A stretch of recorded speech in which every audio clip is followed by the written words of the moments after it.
Welcome to Cycling Demystified, brought to you by Foundation Bike Fit and Frequency Cycle Works, the podcast where we help you take your cycling to the next level by sharing knowledge from experienced bike fitters, mechanics, and the hidden players within the bike industry. This week we sit down to talk about cleat fitting.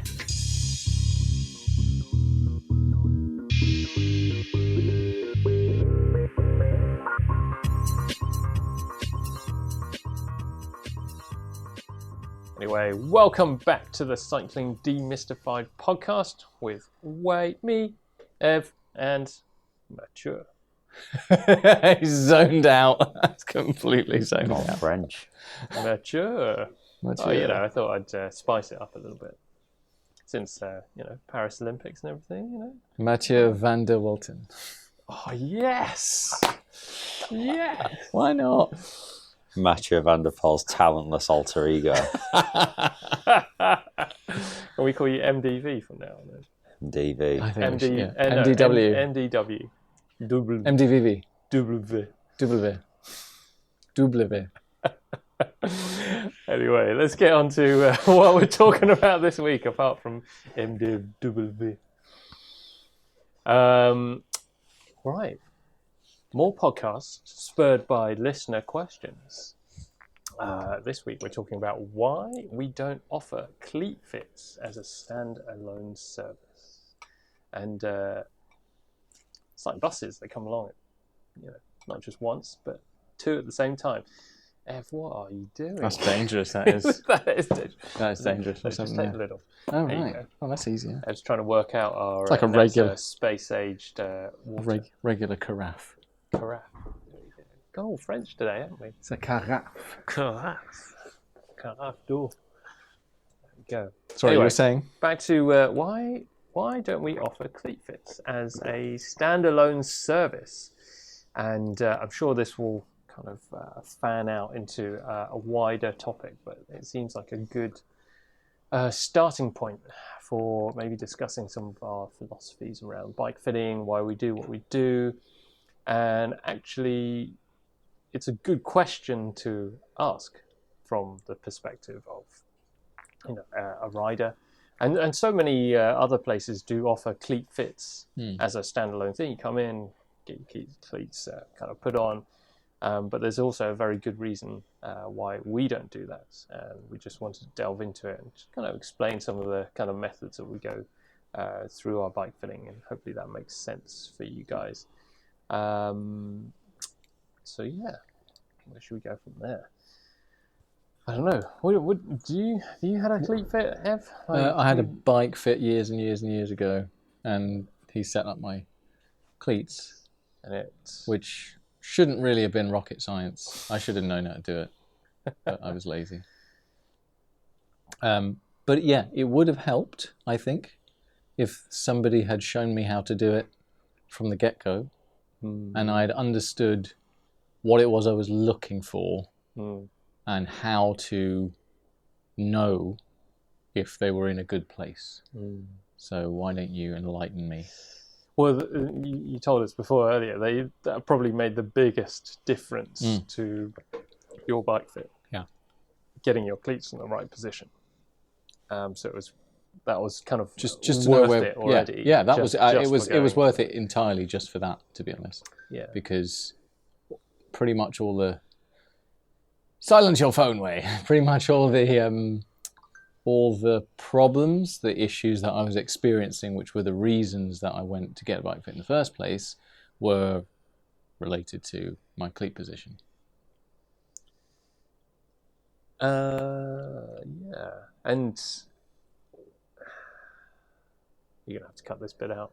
Sorry, thinking. What were some of those issues that you're having? And how did the cleat positioning, the dark art, the magic, the black art of cleat positioning, how did that influence that? I was overstretching, which is something that I think a lot of people who are starting out in sort of a performance-y side. When you say overstretching, for those, saddle was too high. Yeah, let's call a spade. Right, let's call a spade a spade. Satisfied. Yes.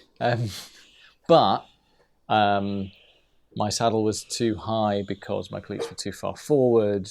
They were also not in the same. They were both shoes. They weren't in the same place. One was they were offset. They were offset. Okay. And because of that, I felt like my saddle height or my saddle setback and height and everything was where I wanted it to be, because my cleats were a shambles. So what you've basically just described there is a cascade of events, of causes and effects. That's a very interesting way to put it.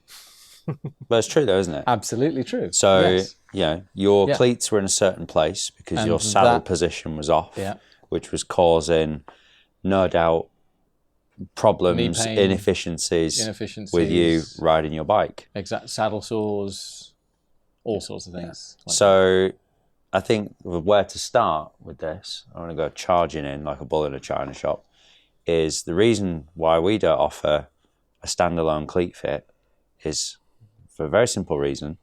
You change one thing, everything changes. Exactly.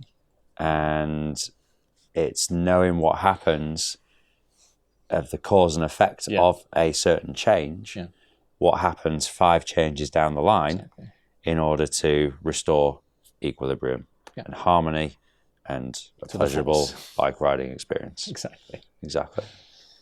Yeah, I would absolutely agree. It's similar to any mechanical system. Yeah. There is you cannot just focus on a single thing. You have an engine and you look at the drive shaft and something's going wrong, something's breaking. It's not just that. It's your body is essentially a series of levers that are applying force through more levers via the bicycle, levers and gears to make you go forward. So if something about that lever system isn't working quite as it should, and you change one part of the system, well, surely that changes everything about the rest of the system, or certain parts of the rest of the system that need to be accounted for.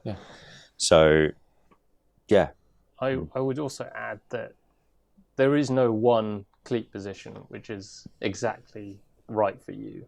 Just in the rest of bike fitting. Bike fitting is just a series of choices that you have depending on your body, where it is right at this point in time, and also your riding goals. So, if you're doing an ultra distance event, your position should be quite different to a crit racing kind of position. And so within that, you have choices of where to position and change your cleat position. So knowing what you want and how your equipment can be adjusted to accommodate those goals is the fundamental thing that we're trying to do, or trying to help you realize when we go through a bike fitting process. Now, we can put your cleats in a decent position that's probably going to, not do you any kind of harm, but you can do that yourself easily. Actually setting up your cleats in a relatively neutral position is pretty easy. And there's plenty of articles out there which will kind of, not take you that long to read, which will get you to understand stuff, and you can kind of do it. And that will get your cleats and shoes set up in the right kind of place, or at least know where you are on the spectrum of kind of where you should be setting up the cleats. I'm going to point to Steve Hogg's website. If anyone doesn't know that, then his website is an absolute goldmine of kind of bike fitting information. So if you want to set up your cleats, go read Steve Hogg's article. I think it's called Power to the Pedal, and that will sort your cleats out. So there we go, podcast done. Next. Solved cleat position. Completed it. You got to know how to use an Allen key though. Yeah, most cyclists know how to use that. Do they? Yeah, but I mean, it is more like there is effort that is required in understanding what and how you can change cleats. Cleats can move forward, back, side to side, rotationally, but relatively, it's an easy thing for you to get your hands on to start changing and moving about. I mean, you have to be willing to experiment. Yeah, That's absolutely. it, right? Yeah, take charge of your bike fit. Take charge of your cleat position. I mean, like nobody tells you. Like when you get sold a pair of shoes, or you buy a pair of shoes, they don't come with instructions. They don't come with they don't come with instructions. You just nor do bikes actually. for the most part. Yes. How do people learn? You have to be willing. Why don't to bikes, learn. when they get sold, come with a manual on how to ride a bike? Because no one would read it. Of course they wouldn't, but Next question. there'll just be a single pamphlet with a guy scratching his head on the phone to IKEA. Or Canyon. Or Canyon, yeah. What, does your car come with an instruction on how to drive? It actually does. Have you seen all cars actually come with instructional manuals, and they do actually explain how to drive the car. And you take a test. And you don't read it. It sits in the glove box forever. Yeah. You only keep it so that if you sell the car, you've got the logbook and the instructional manual. Yeah. But if you didn't know how to drive it, you could consult something. I've never looked on YouTube for how to drive in lessons. I think that'd be quite dangerous. But yeah, like your cleat position. No one really tells you how to do it. So people just make the assumption. Or they use the myth of ball of foot over pedal axle. Yeah. Okay. So the information out there is also dodgy, outdated. Dodgy and outdated at best. But okay, so you're basically dismissing that theory. Is there any reason to maybe use it as a starting point? I'd just like to clarify, I'm not dismissing the theory. It's a starting point, but then you have to look at what your cycling goals are. Mm-hmm. How does cleat position influence that? Mm-hmm. What your overall bodily function is like. How does cleat position influence that? Mm-hmm. And then make a decision as to where your cleats may want to be positioned to allow you to achieve what you want to achieve when you're riding your bike, whether that's just getting from A to B or whether that's going to a spin class, dropping watt bombs or whatever, or going to a spin class or whatever. So you have to have a clear kind of direction in your mind about what it is that you're trying to achieve and what are the consequences of everything but putting the cleats in a certain position. And if your starting point is ball of foot over pedal axle, fine, but don't just go, right, ball over foot over pedal axle, done, next one, on to the next one. Like, be curious and be patient in figuring out, is this actually the right thing? Test it. Spot any trends. Where does the pain come? Does it come? After how long? What intensity? All that kind of stuff. And then make choices based on that information. But I'll caveat that with the reason why we don't just do cleat fitting is because each different cleat position will have a consequential change to the rest of your bike fit. So we can only figure out what is best for you if we can watch you pedal and see what happens to your body as you're pedaling in that kind of new cleat position, change it, figure that out, what are the changes that happen as you make changes to your cleat position, and figure out which is better for you. Did you ever do that thing at school where you make paper cutouts and you have these little pins that like butterfly that fold open, you push them through the paper and then you fold the bits back, and so that you can basically make you can make little pinions. Yeah. And so you could like that's what I think of when you talk about how one thing affects everything else, because if you were to make like a little man or a dog or something out of these paper cutouts, and then you anchor it at certain points like the joints, and then you pull one thing and you see everything the way everything else moves. So you could make a person on a bicycle. Would be a good way of I've always actually wanted to make one of those just to have in the studio, just to illustrate things like crank length. Like if you change the pedaling circle diameter, what actually happens. And it's a really good visualization of kind of actually what changes and so on. And absolutely, like you change your cleat position, that drastically changes the size of your pedaling circle. But then how does the body respond? Everyone responds in a different way depending on their mobility, their strengths, and their experience. So do they kind of keep the ankle in the same plane, or do they kind of start dropping the ankle, or kind of lifting it, or do they start using different muscles depending on what their body is capable of doing? like swimmers will generally kind of drop their ankles like loads because they have such flexible ankles, but runners have really tight calves. For the listeners, Matt is shaking his head. Well, he's a triathlete, so I'm just a mess. My body's a mess. But yeah, I mean, your goal is to pedal circles, right?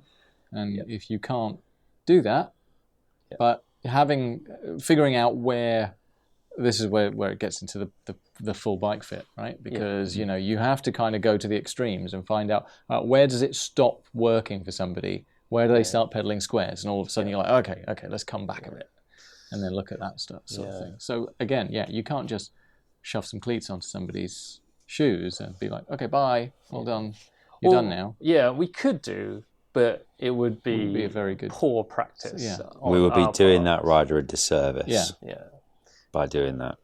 Because effectively you'd be charging them twice. You'd be like, okay, pay me for that, and then come back for a proper bike fit, because you're going to need one now. Yeah, and they'll probably have a bad experience. Like, I bought these really nice new shoes. I've got the cleats on, they're in the right position, but something else feels terrible now. That wasn't the saddle's not right. And they'll say, fault. Pain wasn't there it's before. Your fault. You've changed something. You've made this pain come about. Yeah, And in some ways, yes, it was, because we didn't take the time to, look at everything holistically. It's very similar to working on a bike. Yeah, I was just about to say. Because somebody was like, can you just adjust this little tiny thing? I'm like, look, if I adjust that, there's other stuff to think about. All of a sudden that's going to work, and it's going to make it obvious that there are other things wrong with your bike, and you're going to blame me for it because it was fine before. No, it wasn't. Yeah. You just didn't have any frame of reference for it. So. It's always better to look at something as a whole, and sort of zoom out, look at the big picture. Right? Yeah, absolutely. And as you were saying, it's like a far better use of your time and your effort to come in and have one session that you kind of look at everything, rather than coming back and forth. That entire experience becomes really frustrating, and people. It ends up being cheaper as well, because people might look at the cost of a full bike fit, and think, "Oh, that's expensive." But if you go to one person and they do a cleat fitting, that's 50, 70 quid or whatever. Then you're disappointed with that because there's something else wrong. So you go to the next person, and you just go through this queue, and you spend a ton of money. You maybe buy different shoes, you try different cleats, you try different saddles, and all this stuff. By the time you've finished, you've spent way more than you could have just spent on a bike fit. Yeah. And then you've got an expert to look at everything, and try and get it right. Yeah, but there is an argument for offering cleat fits, because it allows people to kind of come into the environment, the ecosystem. Yeah. I hate using that word. the bike fit ecosystem, because why people don't kind of just book in for the full fit and ask for the cleat fits, because they're not aware of all the consequences of everything else. Just like, they bring, it's symptoms versus causes, right? You were talking earlier, Matt, about how, you go to the doctor or physio with knee pain, but quite often that won't be the cause of your knee pain. The knee pain is just a symptom, it's a cause. And similarly, if someone brings in a creaky bike, or just a wheel. Or a wheel. My wheel's creaking. Are you sure it's your wheel? Yeah. Bring me the. I need to see context. Yeah, and if that wheel is attached to something, it may be. So it might not be the wheel, but how it's being attached to the frame, or how they're being used, or maybe there's something else. So you have to kind of look at the whole, just like a physio doctor would look at the whole. Otherwise, it's not a good one. A good one. Yeah. So we're trying to be good practitioners here. We're trying to be good mechanics. It's just good practice, as we would say. I don't know. Well, other things as well. What can affect cleat position? Yeah, so many things. Exactly. Well, the most obvious would be your shoes, right? Yeah. How many times do we see riders come in with ill-fitting shoes, where it's actually not physically possible to get the cleats into a good position because of where the cleat is relative to the foot structure inside that shoe. Absolutely. And why is that? Could be a myriad of reasons. So it could be that, one of the more common ones is that a rider with a wide fitting foot buys a shoe that looks nice on the internet, but is an inadequately shaped last to accommodate the shape of that foot. Right. So usually a shoe which is narrower, tapered, longer, like your classic kind of Italian styled shoe, which doesn't really work if you've got a wide foot. So what's the logical thing to do? I'll go up a size, give me more room. Oh, yeah. But then what happens is you have excessive room at the front of the shoe. Yeah. And then when you lock your foot in to the heel, you have acres of space at the front. And then what happens is, because the holes are drilled in a certain place, the holes go, the cleat mounting bolt holes go further forward relative to your foot structure, meaning that you're essentially pedaling on your tiptoes. Yeah. So no matter how far back you bring those cleats, it may not be enough to get adequate stability and control of the lever system for that rider. This is all sounding very familiar. my early bike journey, where the first thing, I don't know if this is tendency with everyone else, but and I see it a lot with neo riders, is everything's too big. The first set of kit that they get, everything's too big. Like I did the same thing. I sized my shoes based on how I size my shoes, not how I size bike shoes. Yeah. So I ended up with a shoe that was 2 sizes too big. Yeah. Like, my first bike shoes were 45. Yeah. I'm 43, or 43 and a half, whatever. And I said, that's how, I measured it based on, like, I stood up in the shoe and I was like, I've got plenty of room in the front. Oh, that's good. Yeah. They were way too big for me. I cranked them up tight because I like them tight. Yeah. But, and you have the ability with bike shoes as well to crank them up tight. But that's the thing, you don't know what you don't know. You don't know, exactly. Yeah, so, my jersey was 3 sizes too big. My shorts were too big for me. My shoes were too big for probably me. Riding a my 58. bike I was riding a 58. Yeah. That's right, my first bike was a 58.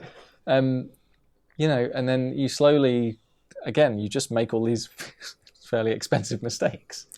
And you get to a point where I am now, where it's like, okay, I think I'm fairly close to where I want to be, and I'm comfortable. But like looking back at what I had originally, I'm like, wow, how did I make that mistake? I know how I made that mistake. I was completely ignorant. I didn't have anyone to ask. There weren't any bike fitters back when I was a boy. Well, that's it was a long time ago. Yeah, an interesting point of, everyone has to start somewhere, and we all learn through having been in the bike industry and riding bikes for a long time, but we all learn through making a lot of mistakes and messing a lot of stuff up and causing a lot of pain and injury and so on, which is why we're here to try and help you out. But there is so much more information out there. Like now, when you're starting out or trying to find stuff out, and it's definitely worth trying to figure or trying to do some research before you go. How do we do research on an internet that is full of misinformation? Well, I will actually let me tell you a little story. I had a really interesting conversation with someone on the phone the other day who was looking for cycling shoes, and he found us and our new lake service and like kind of buying cycling shoes, and thankfully he'd called me up. So if you do want to like figure stuff out, like calling someone is actually a really good thing. But who calls people up these days? Like my phone rings, I sit there looking at what's about to be a missed call. I don't want to answer the phone. Well, we're trying to create relationships. I've derailed you there. My phone rang the other day and I never heard the ringtone before, so I had no idea. So I was like, oh, is that an alarm? Is that an alarm? Yeah. What is that? Well, as a business that's trying to help you, if you call me, I will pick up. At any time of the day as well. I'm going to call you at 3 a.m. 3 a.m. Oh my goodness. You'll probably be within up. Reason. You'll probably be up writing a newsletter or something. Within reason, or unless my daughter's screaming at me. But yeah, going back to someone called me up and he was looking for some new shoes and trying to figure this stuff out. And he'd been to Decathlon and tried something out. He's like, "Oh, why are shoes so expensive?" And I was trying to get a little bit more out of what he wanted. And it turns out that he's actually not a cyclist, but a high-level track and field runner. He'd been told by his coach and his team that, he needed some cycling shoes because they were doing some cross-training in the gym on a watt bike, pumping out, dropping watt bombs here and there. And he was like, yeah, some of my colleagues have got these like cycling shoes and they're just putting out way more power than I am. And I've just been training in trainers and I definitely need some new shoes. And then I told him how much like kind of cycling shoes cost. And he was like, oh, it costs more than £80. This is going to be a big investment for me. So we dug a little bit deeper. It's like, well, what are you trying to achieve? Like, you're not a cyclist, you're a track and field runner. So why are you cross-training? Is there some particular purpose to this cross-training? Well, my coach told me to. It's like, well, maybe you should talk to your coach about, what you're trying to achieve. And by getting new shoes, what are you trying to achieve out of it? Well, I want more power. Well, okay, let's kind of expand on that myth first. Like, you don't create more power by having stiff cycling shoes. You become more efficient by having more stiffer cycling shoes because you can transfer the power more efficiently through the pedals and into the system, but you don't actually create more power. So if your aim is to create more power, you're already creating that power by pushing on the pedals. Like the amount of power that you create in the system still stays the same unless you grow more muscle and you get fitter and so on and so on. It's like, oh, okay. So then is the aim to be more efficient on the bike, or is it to kind of create enough power that you're stimulating muscle so that you can run faster on the track? And then it turns out that actually he's really competitive and he's, not creating as many watts on the watt bike against his colleagues. So then he feels like he's not trying as hard and his coach feels like he's not working as hard as he could be. But actually it's just equipment-based, inefficiency there. So do you want to spend the money on buying a set of cycling shoes so that you can generate more watts so that you can impress your coach and your friends, or do you actually want to concentrate on running faster or creating enough power so that you can run faster? So like, unless you have that conversation with an expert who can dig a little bit deeper. I'm not a track and field runner. I'm not a coach. I'm not coaching him, but I'm just asking the questions so that he can make those decisions on his own. Do you need to invest as a track and field runner into cycling shoes so that you can drop watt bombs in the watt room? So your story is effectively telling us that you did yourself out of the sale. Yeah. Yeah. What the hell, man? On one hand, yes. Yeah. But on the other hand, did that athlete a bit of a solid? Yeah, absolutely. And the thing is, it always comes back, if that same guy one day decides, I kind of really want to get into cycling, the guy that, did him a solid, he'll be back and he'll be like, I want to buy a bike. Yeah. Help me out, so. But the point, the moral of the story is all about reasoning and context, isn't it? Yeah. Yeah, absolutely. Like, just understanding what your goals are, what you're trying to do to get to those goals, and what the real kind of eventual kind of holy grail is. If you're a track and field runner, you want to be faster. You track and field. Yeah, you want to be good. You want to run faster. Yeah. Not cycle faster. Yeah. But therein lies also the tricky nature of cycling. It's such an equipment-based technological sport that we just get lost and sucked in. We love the Kool-Aid that comes with all the equipment and gear and shiny stuff. Here's the other thing. And we live in the Zwift generation of cycling currently, and everyone's obsessed with it. And it's like, it's not the same. It's not the same. You could be very good in a Zwift race. You could be putting out lots of watts. Yeah. And then you get outside on a bike and everyone walks all over you or rides all But over ultimately, it doesn't really matter. you. Doesn't matter. Like, Because, but what are you trying to achieve? Yeah, what are you trying to achieve? Yeah. And is your fit and your equipment allowing you to achieve that stuff? Yeah. And if by changing shoes, changing cleats, coming in for a quote-unquote cleat fit, messes with everything further up the chain, then you're not going to be a happy camper, are you? Yeah. So looking at everything as the whole and putting everything into context is 99.9% of the time the best way to do it. Yeah. If there's one takeaway you take away from this podcast episode, is that you change one thing in your bike fit, you change everything. And you just need to be able to... But whenever we get people to test their bike fits and change things, we always get them to change one thing at a time. Yeah. Just so that they can identify what the changes are. And if it was negative or positive. Yeah, exactly. Just as you would, just in any other experiment. Yeah. But changing one thing will affect everything else. So, try and look at your fit, look at what you're doing holistically, look at what you're trying to achieve. And you'll have a better experience. Put it into context. Yeah. All right. I think that'll do this week. Ta-da! Here's what I want you to do. I want you to tell all your friends about me. At Cycling Demystified on Instagram. Tell everyone. And leave us a review on your podcast platform, whether it's Spotify, Apple Music, Amazon, whatever. That would help us out a lot. Suffering from numb hands, tingling toes, and any other persistent discomforts when you ride? These are all signs that your bike fit could be improved.